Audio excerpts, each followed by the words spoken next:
mise en route un petit peu délicate. Ah, tu peux parler de la caméra. La caméra. Oui, c'est délicat. Nous allons parler d'un vieux projet que tu as depuis longtemps. Comment ça, un vieux projet? Ancien, je veux dire. Ah bon? Qui n'a pas complètement abouti, qui est du coup une espèce de work in progress. Oui. Je veux parler de Mephisto Circus.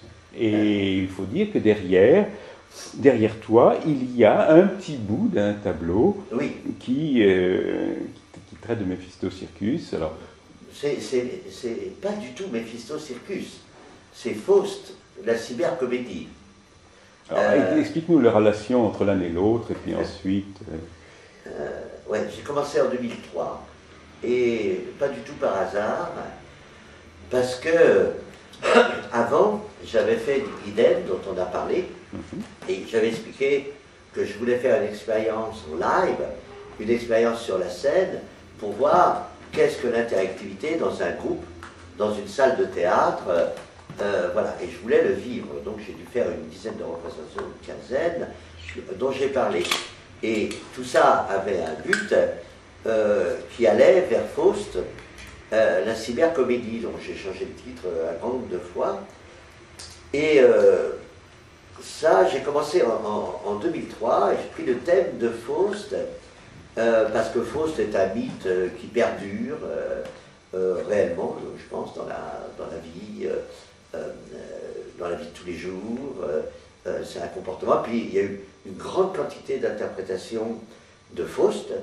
Et puis c'est un mythe qui est né dans le populaire, quoi, parce que le docteur Faust a dû exister, mais c'était l'époque où on fantasmait beaucoup sur ce docteur qui devait avoir des comportements un peu étranges, sulfureux, je pense, et c'est né de la rumeur populaire. Et Faust qui a été reprise ensuite par Goethe. Oui, qui a été reprise par Goethe, qui a été à l'époque aussi réinterprétée par Marlowe en Angleterre, qui a monté des Faust complètement délirants, avec des diables, avec des pétards, avec des feux d'artifice. Le but étant de faire peur et de montrer ce personnage qui veut devenir un être supérieur. Et moi j'aime bien la légende populaire qui a fait, en fait, la pièce, quoi. Et Goethe, le pauvre, a mis, je sais pas, 24 ans à écrire Faust. Il a fait donc deux versions. Et puis, après, toutes les interprétations qu'il a pu avoir, etc. Mais ce qui m'intéressait de trouver Faust, après avoir travaillé sur les dragons, mais plutôt asiatiques, avec le bien et le mal dans les dragons, là, c'était le diable, le petit diable. Et si on regarde ce que j'ai fait, ça fait des dizaines d'années que c'est des personnages récurrents dans les vidéos que j'ai pu faire. Mais du reste, c'est assez... Comme les animaux, parce que Faust... Il y a les animaux, oui. Il y a les dragons, oui. Il y a, dans Pierre et le Loup, on retrouve un petit peu cette même veine à la fois populaire, oui, un petit peu magique, oui. Un petit peu sorcière, parce que ça peut éventuellement l'être un petit peu. Oui. Digiden, c'est également une allusion à cet homme fabriqué de terre. Oui, oui, absolument. Hein, le golem. Le golem, tout à fait. Donc on retrouve cette inspiration. Et c'est pour ça que Faust est composé de cette légende, pour moi, hein, de cette légende. Donc je me suis aperçu qu'il y avait des diables partout et des animaux partout. Donc c'est une comédie animalière. Donc je projette, j'ai le projet de projeter toute cette histoire de Faust dans des animaux uniquement.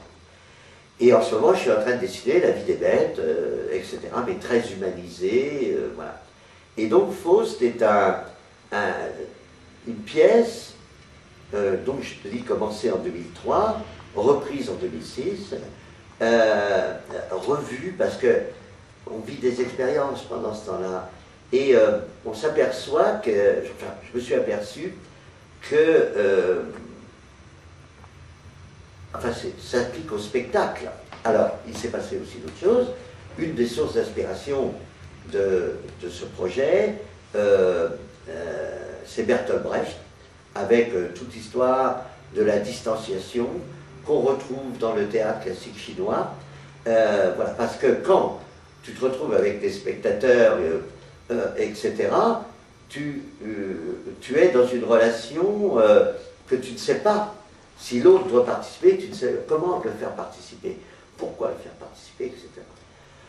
Donc j'ai commencé à écrire et à dessiner d'une manière linéaire, avec des couleurs extrêmement flashy, des animaux plutôt affreux. Et parce que ça, j'ai toujours fait dans mes bandes aussi, Pierre Leloup est comme ça, cette pièce est une journée de la vie de Faust. Après, qui est Faust? Ça, c'est une autre histoire. Qui est Méphisto? Alors, donc ça commence au lever du jour et ça se termine la nuit.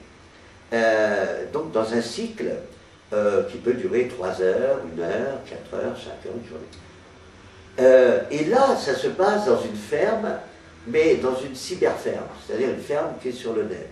Une nouvelle forme de vie des animaux sur le net. Et à partir de là, j'ai commencé à chercher, d'abord, de prendre un principe, c'est d'inscrire Faust dans la vie de tous les jours. C'est-à-dire, on est, nous-mêmes, nous avons le téléphone portable, notre ordinateur portable, enfin plein de choses, d'objets communicants. Bon, l'expérience à Karlsruhe m'a aidé beaucoup aussi, au ZKM, d'objets communicants. Donc, déjà, les spectateurs peuvent venir avec leur téléphone portable, avec leur portable. Le lieu, c'est une salle de théâtre, transformée en plateau de télévision, avec l'enjeu, en fait, c'est que l'on va faire un film de cette journée du Dr Faust, mais on va le faire en direct live. Il n'y a pas... Alors, par slogan, parce que... je vais expliquer dans le désordre, parce que je ne vois plus très bien. La société de consommation, tous les slogans, et surtout, moi ce qui m'a intéressé, les vidéopérettes, c'était un peu ça.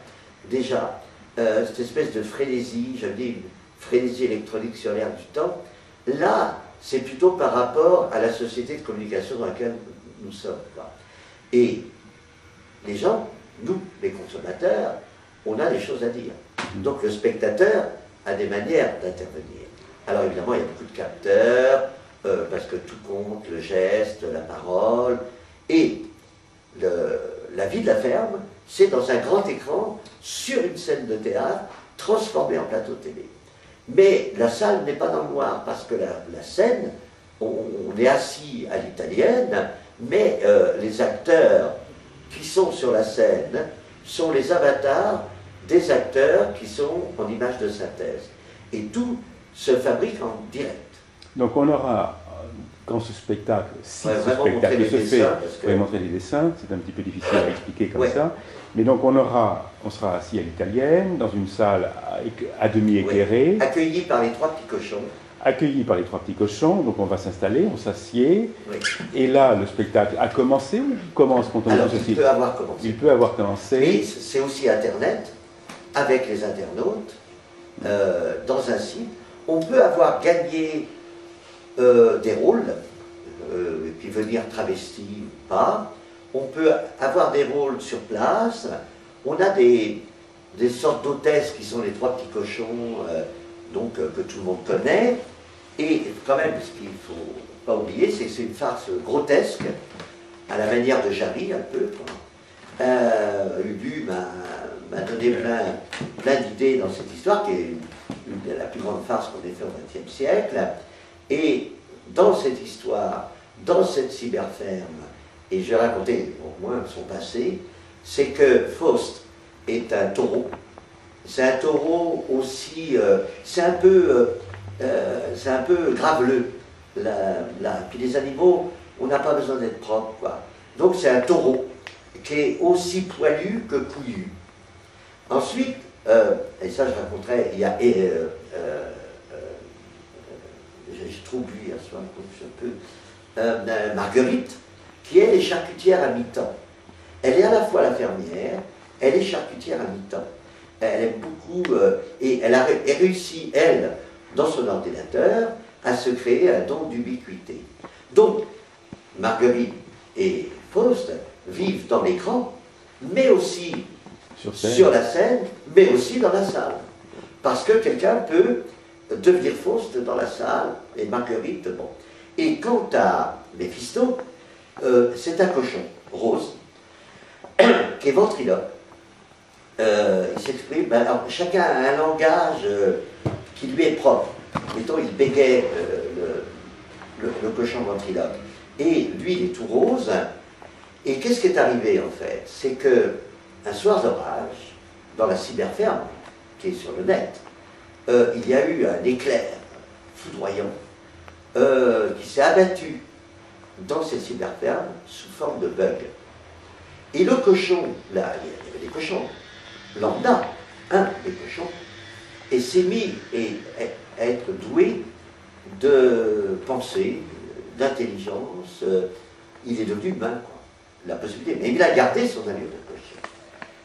Et évidemment, il se rend compte, ce cochon lambda devenu là, de sa condition de cochon. C'est-à-dire qu'en fait, il va finir dans la charcuterie, quoi. Et il regarde tous les autres animaux de la ferme qui sont là, y compris les animaux vont jouer les animaux du bois d'à côté, les animaux parasites, etc. Et il devient très syndical, quoi. Enfin, il monte des meetings, etc. Et donc Faust devient, ça c'est un peu le passé l'histoire, furieux, quoi. Et un jour, par contre, ce qui est arrivé, mais ce qui peut réarriver, ou ce qui n'arrivera peut-être jamais, Méphisto, donc qui réfléchit et tout, qui commence à monter tout le monde, joue les râteaux aussi, les pelles, puis un tracteur asthmatique aussi, rentre dans la maison de Faust, et là Faust est allongé sur un divan, il n'en peut plus, quoi. Le gros taureau se répand sur un divan. Et là, quand il voit, il est absolument ce cochon, mais il est un peu déprimé. Donc, très malin, l'autre, le cochon, c'est-à-dire Méphisto, il s'assied sur un fauteuil derrière, qui ne peut pas le voir, il dit je ne veux pas le voir, derrière le taureau, et l'autre commence à lui raconter sa pauvre histoire. C'est comme une séance de psychanalyse. Et là, le cochon lui propose un pacte, une espèce de quadrature du cercle, alors, est-ce que je m'en souviens bien, il veut l'amour, il veut l'argent, il veut le pouvoir. Alors, Méphisto dit, d'accord, mais une inspiration, un ange, ou je ne sais pas quoi, qui vient de là-haut, tu as une quatrième condition, la poétique. Alors, le taureau, aucune idée, c'est très ambigu la poétique. Hein. Le pouvoir, l'argent, l'amour, oui, hein, mais il est obligé d'accepter. Et c'est là qu'il commence à signer le pacte. Ça, c'est dans l'histoire passée. La journée est proposée aux spectateurs suivant ce qui va se passer sur le site internet avant. Et qu'est-ce qui va se passer pendant?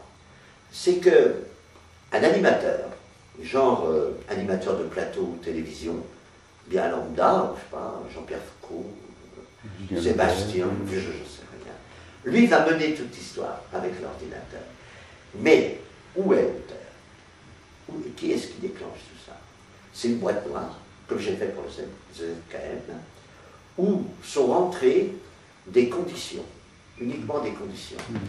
Donc, par les capteurs, qui captent soit des paroles, soit des comportements gestuels, enfin tout ce qu'on peut trouver, les conditions sont faites d'avance. Donc, et peuvent changer. Quand les conditions sont réunies, alors les acteurs reproposent une suite à l'histoire, etc., etc. Très compliqué mon truc, mais en fait ça ne l'est pas du tout. Alors, après c'est mener les spectateurs, parce que comme Brecht, il a écrit l'art du comédien, mais le livre, il voulait l'appeler l'art du spectateur. Et évidemment j'ai recherché dans le théâtre, parce que le théâtre de Shakespeare était à 3 scènes en même temps, était là pour faire peur, on faisait des effets spéciaux de folie, ça a même commencé dans le théâtre grec, quoi. Mais le spectateur participait à la pièce, puis il y a même des anecdotes très rigolotes, quand le théâtre est sorti de l'église, puisqu'il y a une époque, au Moyen-Âge, où c'était dans l'église, et tout d'un coup le clergé ont eu l'idée, plutôt que blablabla devant, parce que les analphabètes qui étaient là, quoi, de mettre en scène la messe. La passion du Christ, ouais, la messe. Biblique. Et un jour, il y a un évêque, bien des années après, qui a dit, mais qu'est-ce que c'est cette histoire? Ils ont foutu dehors. Hein. Et c'est là qu'ils ont monté la première scène devant l'église. Et puis c'est rentré dans le village. Et les scènes se déplacent. Donc, le multiscène, les choses qui s'improvisent, les sentiments qu'on veut tirer d'autre. Il y a même des pièces, je ne me rappelle plus laquelle, où les acteurs crient où sont les vaches? Et les spectateurs répondent me, etc., etc. Où plusieurs scènes se font en même temps, dans Shakespeare aussi. Alors c'est dans ton récit, là, un petit peu embrouillé au début, et puis qui s'est éclairé au fur et à mesure, on retrouve des citations quasiment directes de la littérature enfantine. Oui, je me souviens d'avoir lu à mes enfants une bande dessinée pour petits enfants qui était un peu la ferme des animaux la ferme des animaux, mais d'Orwell, mais ramené à des enfants, donc effectivement avec le cochon, bien sûr, et le cochon qui voulait devenir, qui devenait homme, et qui du coup se retrouvait dans la même. Et ce que je veux dire par là, c'est que d'un côté, ça renvoie à une culture commune, collective, qu'on a tous. Et puis par ailleurs, il y a là-dessus cette dimension technologique d'interactivité. Et en même temps, les animaux sont humanisés dans leur comportement, sexués, donc ils ont aussi des comportements d'animaux. Moi, dans une chose comme ça, on n'a pas peur d'être grossier, d'être... c'est pas un langage... Alors, évidemment, les musiques se construisent en direct par des systèmes de générateurs, les arrangements de continuité, parce que le plus drôle, c'est qu'à la fin de chaque séance, c'est d'avoir un film linéaire. Et alors, ça c'est un projet que tu as commencé en 2003, donc depuis 2003, ça fait maintenant 4 ans, parce que en 2007 tu travailles dessus. Oui. C'est un projet qui va aboutir à un spectacle, ou qui va rester de l'ordre du projet sur lequel on travaille en permanence, comme d'ailleurs Goethe a fait avec Faust, et ça n'est publié que longtemps après. Non, mais moi ce qui m'intéresse, et je ne vais pas le monter tout seul, je vais monter avec des troupes de théâtre, etc., des auteurs, mais je veux orchestrer l'ensemble et impulser tout le système. Mais en fait, qu'est-ce que je propose? Un dispositif pour humain et technique, pour des spectateurs qui, certains sauront des choses d'avance, auront pris des décisions, d'autres seront innocents, d'autres regarderont, entendront, partiront, etc. Alors quand à aboutir le projet, bien sûr, ça ne m'intéresse absolument pas les projets. J'ai toujours... ce qui m'intéresse, c'est les spectateurs, depuis toujours. Pourquoi je fais du spectacle? Oui. Est-ce qu'il y aurait une dimension de jeu? C'est un grand jeu de rôle. C'est un grand jeu de rôle. Avec le meneur de jeu, enfin, tu vois, c'est absolument calqué sur le jeu de rôle. Sauf que la machine, la boîte noire, qui est le vrai Méphisto, donc la boîte noire algorithmique, est le vrai auteur de la pièce. Donc je suis très embêté dans la prospection que je vais commencer à faire. Si l'auteur est une boîte noire, enfin tu vois, c'est terriblement difficile, ça bouscule beaucoup nos manières de faire. Bon, ça se passe dans un théâtre à l'italienne, parce qu'on est assis, qu'on va être bousculé, etc. Ça pourrait se passer sur un plateau tout nu. Mais on n'a pas de ça, la plateau. Oui, dans ce que tu on est quand même à l'ancienne. Hein. Dans ce que tu me dis, bizarrement, je vois comme une métaphore du phénomène du blog. Le phénomène du blog, c'est on a une boîte noire qui gère absolument tous les échanges, et chaque joueur, chaque acteur, chaque blogueur peut jouer, mais jouer au sens d'agir dans son coin, et l'ensemble fabrique cet objet étrange qu'est la blogosphère, que nous reconstituons, que chacun d'ailleurs reconstitue, chaque spectateur reconstitue à sa manière. Oui, parce que effectivement, je viens de parler du blog que je vais faire sur Arte, et la directrice du marketing pour le site, j'ai dit, mais quelles sont les règles d'or, quoi. Moi, si je fais un blog et que j'écris dedans tous les jours toute histoire, il faut que ça dure jusqu'au mois de juin au moins. Est-ce qu'il y a beaucoup de monde au début, après il n'y a plus personne? Comment on fait? Elle m'a dit que le secret, quand même, c'est la régularité avec laquelle tu es dedans, de créer des suspens aussi. Alors ça me plaît beaucoup. Et puis, c'est tous les liens, partout, les liens, etc. Donc c'est tout à fait, on est dans la blogosphère, comme tu dis. La boîte noire, là, c'est différent. Parce que quand tu es sur le blog, tu es un auteur, et puis après tu tiens compte ou tu ne tiens pas compte de ce que te renvoient les gens qui viennent sur le blog. Tu prends ces décisions. Là, la boîte noire, qui a une base lambda, de comportement, etc., va devenir, par les spectateurs, enfin tout le monde qui est là, va changer son propre comportement, va se nourrir. Et au fur et à mesure, va apprendre des choses. Et à partir de là, elle va, comme nous d'ailleurs, acquérir des comportements parce qu'elle aura une 10e représentation, je ne sais même plus si c'est une représentation, une 10e performance, disons, ça n'a rien à voir avec la première. Ça joue dans le temps aussi. Puis sur le net, ça s'est nourri aussi, etc. Et le fond de tout ça, c'est l'enjeu de tout ça, c'est la communication entre nous. C'est ça qui m'intéresse. Moi, ce que j'ai envie de te proposer, c'est de faire un making-of de ça.